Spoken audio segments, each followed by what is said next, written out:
bentornati sul canale, dalla Fara e da Fuz. Oggi parliamo di cos'è e cosa fa la Fara.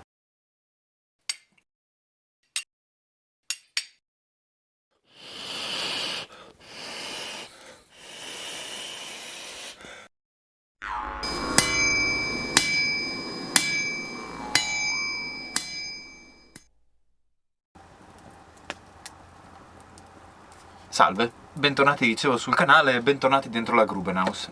Fuori comincia a fare freschetto, probabilmente domani nevicherà, e ho pensato che in questo momento in cui i lavori rallentano, ci sono meno materiali da fornirvi dal punto di vista ricostruttivo, potesse essere una buona occasione sottolineare cos'è la Fara e cosa fa per chi ci ha conosciuto in questi 2 anni di pandemia e quindi non ha avuto l'occasione di conoscerci dal vivo. Scusate un attimo, aggiungo 2 legni sul fuoco.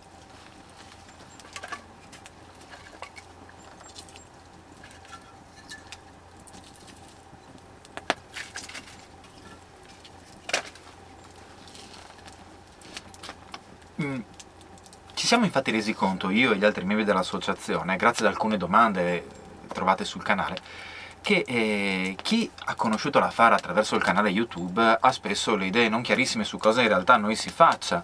Ci sono i miei video col mio faccione in cui racconto argomenti di storia longobarda, ci sono i video ricostruttivi in cui insieme agli altri ci diamo da fare nello sperimentare, nel ricostruire e in alcuni casi sfioriamo l'archeologia sperimentale e quindi può essere un po' difficile definirci.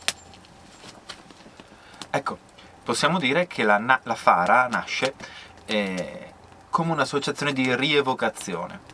Il grosso problema della rievocazione in Italia è il fatto che sia un termine contenitore. Dentro rievocazione ci entra di tutto, dalle sfilate delle Pro Loco alle attività sportive in abiti discutibili, alla ricostruzione storica, addirittura alcune volte viene definita rievocazione anche l'archeologia sperimentale.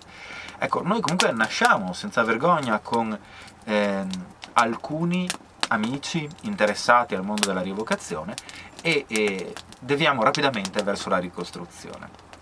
Diciamo che, se volessimo usare una metafora a noi cara, diciamo tolkieniana, la gente normalmente si avvicina alla rievocazione per poter sentirsi Aragorn o Boromir, grandi guerrieri, ecco, noi per sentirci Tom Bombadil, messere di bosco, acqua e collina.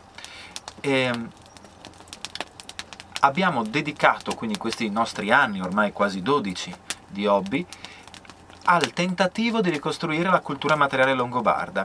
I video esplicativi che pubblichiamo qui su YouTube altro non sono che rappresentazioni, dimostrazioni di quelle ricostruzioni che noi da anni facevamo lo stesso per noi e che mostravamo agli eventi in presenza prima del Covid.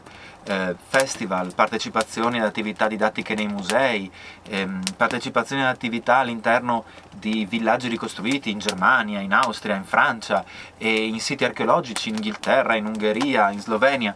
Ecco, tutto questo è la Fara. Attraverso YouTube arriva una parte di questo contributo. Fateci sapere cosa potrebbe interessarvi di più vedere rispetto a quello che possiamo fare. Grazie e mandi!